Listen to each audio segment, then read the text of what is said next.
Bonjour à tous, j'espère que vous allez excellemment bien. Aujourd'hui, on se retrouve pour parler cyclisme, pour faire la présentation d'une nouvelle équipe. Et aujourd'hui, c'est Saint-Michel, Aubert 93, une équipe de cœur du côté de Saint-Michel, Aubert 93. On va revenir sur la saison 2023 de cette formation, on parlera des coureurs à suivre. On parlera également des ambitions de cette structure pour l'année prochaine. N'hésitez pas à vous abonner à la chaîne, à réagir dans les commentaires, à mettre un pouce bleu, à partager la vidéo sur les réseaux sociaux, notamment auprès de vos proches. Je sais que ça peut les intéresser. Dans les commentaires, n'hésitez pas à me dire qui vous a plu, qui vous a déçu, qui vous allez suivre en 2024 dans cette formation. EPS 2.0 sur les plateformes de podcast. TikTok, les dérives des compétitions en direct. Et notamment le cyclisme à Palma de Mallorca et le biathlon. Si vous avez les moyens et que vous voulez soutenir mon travail, vous pouvez faire un super thanks. Et puis, n'hésitez pas également à mettre la petite cloche, comme ça vous êtes au courant des dernières vidéos qui sortent sur la chaîne, notamment là, en ce moment le cyclisme, le biathlon, l'Arkea, Ultimate Challenge également sur la chaîne. On commence tout de suite avec Saint-Michel Mavic, Aubert 93, il faut bien préciser le Mavic.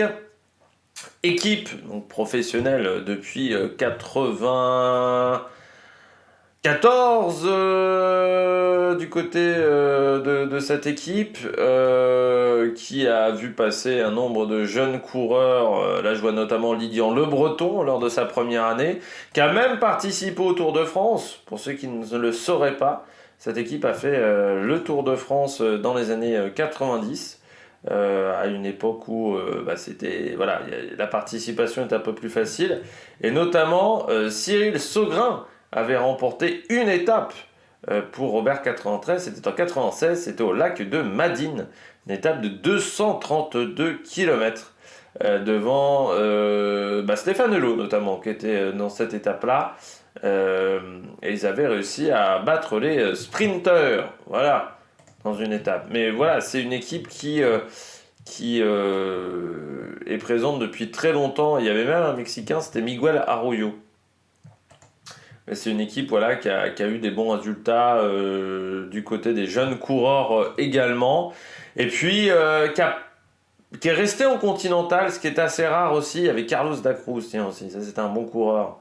Carlos da Cruz, qui a arrêté très jeune sa carrière. Qui avait commencé en 97, qui avait arrêté genre à 31, 32 ans. Mais c'est une équipe où il y a eu beaucoup de monde, notamment Papa Sivakov était également coureur dans cette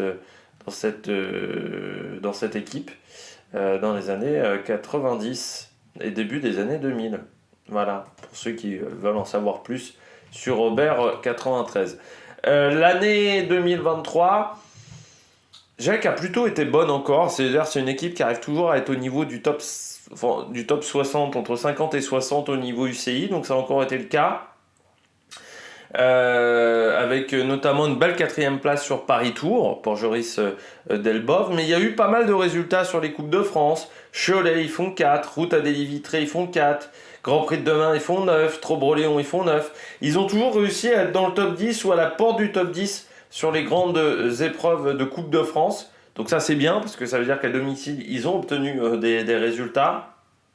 Il leur manque juste un peu plus de victoires. Je pense également que le recrutement de Rudy Barbier n'a pas été une réussite.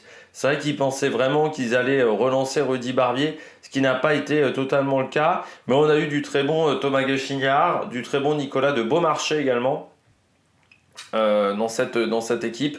Et puis Joris Delbov. Donc on a eu des résultats chez Saint-Michel Aubert 93, chez Saint-Michel Mavic Aubert 93 chez les garçons, avec des coureurs qui ont réussi à progresser et à faire des belles courses. Et notamment en Coupe de France, je trouve que vraiment c'est une équipe en Coupe de France qui se montre, qui est offensive et qui n'hésite pas à se battre avec les meilleurs. Donc ça c'est bien, parce que c'est vrai qu'on a connu une époque où les équipes Conti en Coupe de France, prenaient l'échappée, et puis après l'objectif c'était de prendre l'échappée, et ça courait ensuite derrière juste pour prendre l'échappée, et ensuite la journée était finie. Et là c'est vrai que ça fait depuis maintenant 4-5 ans largement qu'on sent que ces équipes-là décident d'avoir comme objectif de faire des bons résultats sur les Coupes de France et décident d'y mettre le moyen. Je pense aussi à CIC qui fait également du bon travail sur les Coupes de France. C'est un peu plus compliqué pour Van Rysel, mais l'année dernière, l'année n'était pas simple non plus pour cette formation. Mais on sent que c'est véritablement devenu maintenant un objectif de cette formation BR 93, c'est les Coupes de France, de faire des bons résultats sur les Coupes de France parce que c'est la vitrine de cette équipe, les Coupes de France. C'est vraiment là où ils peuvent se montrer. Et je trouve que ce qui est important, c'est aussi d'avoir de la stabilité. Ça fait depuis de nombreuses années qu'ils ont de la stabilité aussi au niveau sponsor. Saint-Michel, ils sont là depuis 2018. Bon, BR 93, c'était toujours là, mais c'est vrai que ça fait depuis 2018 qu'ils ont le même co-sponsor avec l'arrivée de Mavic. Alors, on ne sait pas ce que l'équipe va advenir après 2024, parce que c'est vrai que le contrat, techniquement, se termine en 2024 selon Pro Cycling Stats. Donc, j'espère que l'équipe va continuer. Ça serait triste que l'équipe ne continue pas du côté de Saint-Michel. Mais on peut aussi se poser la question, est-ce que il ne faudrait pas mettre plus de moyens sur le cyclisme féminin pour cette structure, faire un peu comme Human Powered Earth, de tout miser sur le cyclisme féminin? C'est des questions qui peuvent peut-être s'envisager du côté de cette structure, de cette formation. On regarde donc les victoires. Une seule victoire l'année dernière, c'est peut-être là où le bas blesse, c'était Rudy Barbier du côté du Tour de Bretagne. Une seule victoire, eh bien, c'est moins bien qu'en 2022. Il faut revenir en 2016 pour avoir une seule victoire, et puis 2020 où l'équipe n'avait pas gagné. Le record de cette formation, ça reste en 2001 et en 1998 où l'équipe avait gagné à 11 reprises. Et puis en 2015, il y a eu 6 victoires.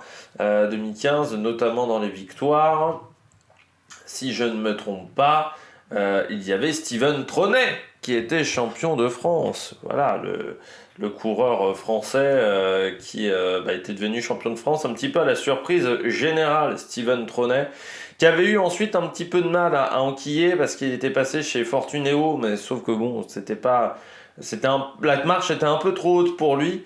Et ensuite, il était repassé du côté de l'Armée de Terre, du côté de Roubaix, l'île métropole également, qui était sa formation enfin, c'était là où il avait démarré. Mais voilà, Steven Tronet qui était un champion surprenant, voilà, un champion de France surprenant cette année-là. C'était sa plus grosse victoire pour moi, ce titre de champion de France. Mais c'était à une époque où il était vraiment au top de sa forme, je dirais, Steven Tronet. C'était vraiment une année 2015 où il avait obtenu des grands résultats, et puis après ça avait été beaucoup plus compliqué sur la suite. Il a fini sa carrière sur le Tour de la Mirabelle, tiens, en passant sur une 4e place sur le Tour de la Mirabelle. C'était sa dernière course chez les amateurs et chez les pros. Il a fini sur Paris-Tours en 2018. Voilà. C'était un coureur qui s'était même retrouvé sans contrat, lui aussi, après l'arrêt de l'équipe de l'Armée de Terre en 2017. Parce que l'équipe s'était un petit peu arrêtée du jour au lendemain, parce que c'était plus l'objectif du gouvernement d'Emmanuel Macron, d'avoir cette équipe-là qui mélangeait notamment des jeunes coureurs qui étaient prometteurs, mais qui avaient parfois eu des problèmes physiques, avec des coureurs qui faisaient de la piste aussi. Et puis des coureurs qui parfois n'avaient plus de contrat, je pense à Stéphane Pouliès par exemple, qui était passé dans cette équipe, parce que à des moments c'était pas toujours facile pour obtenir des résultats. Ils avaient obtenu 20 victoires en 2017, l'année où ils s'arrêtent, et notamment Damien Godin avait remporté le prologue du Tour du Luxembourg, et c'est l'année où il gagne aussi le Trobroléon, Damien Godin. Qui avait eu des très bons résultats. Benjamin Thomas également avait eu des résultats dans cette équipe. Bon, c'était une formation qui faisait vraiment du bon boulot, l'équipe cycliste de l'Armée de Terre. C'est dommage que ça n'ait pas duré très longtemps. Quentin Paché, par exemple, est passé dedans également.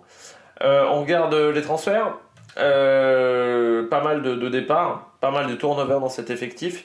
Donc avec 2 coureurs qui ont pris leur retraite, qui étaient là depuis très longtemps, c'est Anthony Maldonado et Flavien Morellet.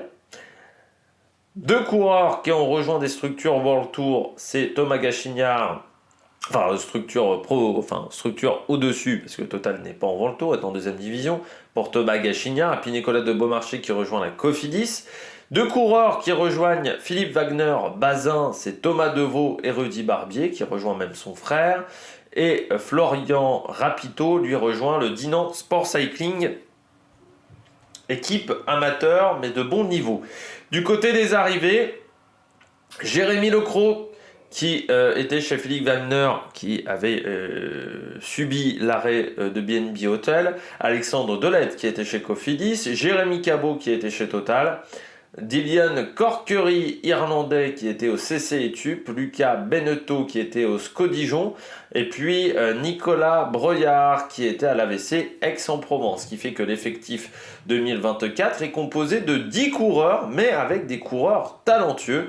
Le plus jeune, c'est Lucas Benetto, qui a 21 ans. Le plus âgé, c'est Jérémy Cabot, qui a 32 ans et 184 jours. Eh bien, moi, je pense que c'est un effectif qui va avoir des ambitions l'année prochaine encore Saint-Michel, parce qu'il y a quand même 2 coureurs pour moi, Jérémy Lecros et Jérémy Cabot, qui veulent montrer qui sont Saint-Michel, mais que c'est une erreur. On va dire qu'ils ne soient pas dans une équipe plus importante. Jérémy Cabot, il est chez Saint-Michel très clairement parce que chez Total Energy, on n'avait pas le budget pour le renouveler. Mais pour moi, c'est pas le plus mauvais coureur qui est passé chez Total Energy. Jérémy Lecros, moi, c'est incompréhensible que ce mec-là ait pas réussi à trouver un point de chute après l'arrêt de BNB Hotel. Surtout qu'il avait fait une bonne saison.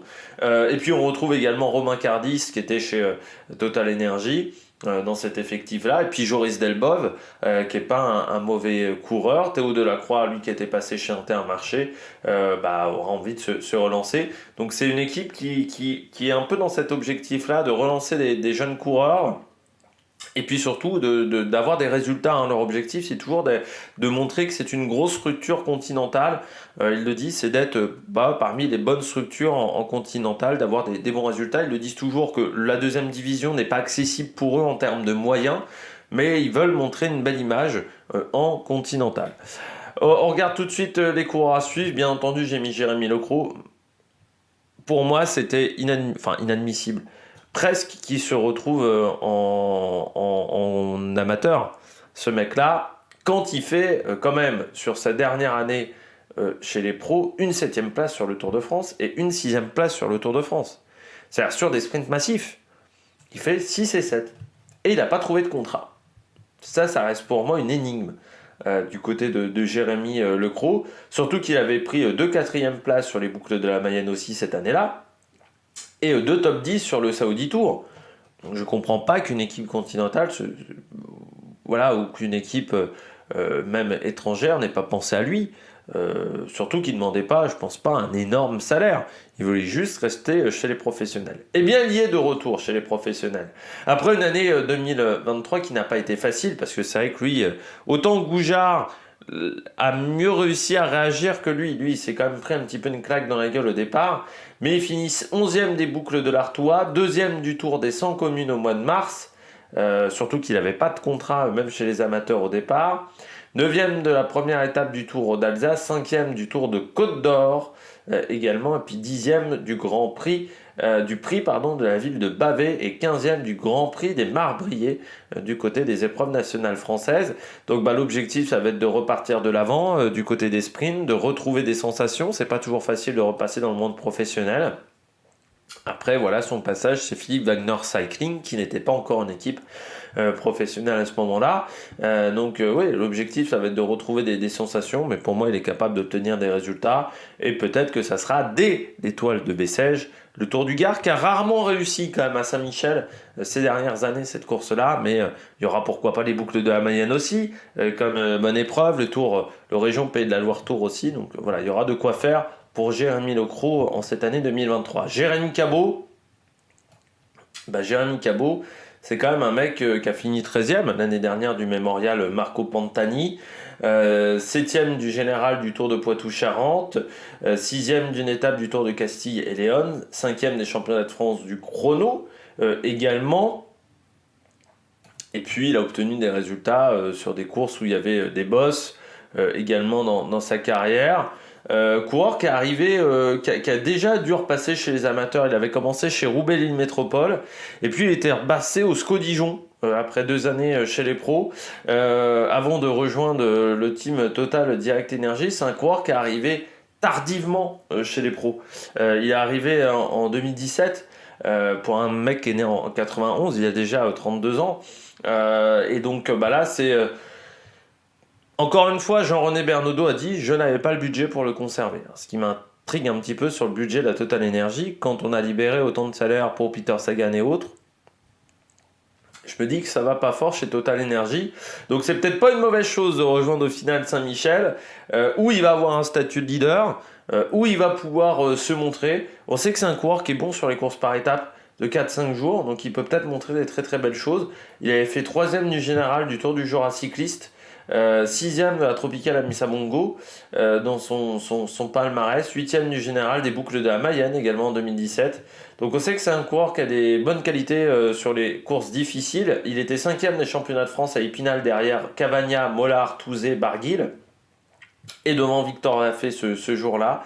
Donc il est capable d'obtenir des résultats et puis il veut montrer lui aussi que c'est une énigme qu'il se retrouve seulement en continental, que d'autres équipes ne lui avaient pas proposé un plus gros poste. Romain Cardis, lui aussi un ancien de Direct Energy, ça fait depuis 4 ans qu'il est chez Saint-Michel, ça se passe pas trop mal chez Saint-Michel, 9e notamment du Grand Prix de Plouay, donc pas le Bretagne classique mais le Grand Prix de Plouay, l'épreuve inférieure. Il a fini également 5e de la dernière étape du Tour de Poitou-Charentes, 2e à Bressuire sur cette même course, 9e de la première étape du Tour de l'Ain, 4e du Grand Prix de la ville de Péranchy, de 4e place sur le Tour de Réloir, 10e du Grand Prix du Morbihan, aussi 8e de la Classique Loire-Atlantique, 4e à Cholet. Voilà, des résultats plutôt intéressants. 212 points UCI de marqué pour Romain Cardis. Pour moi, Romain Cardis, c'est un coureur qui a sa place aujourd'hui chez Saint-Michel.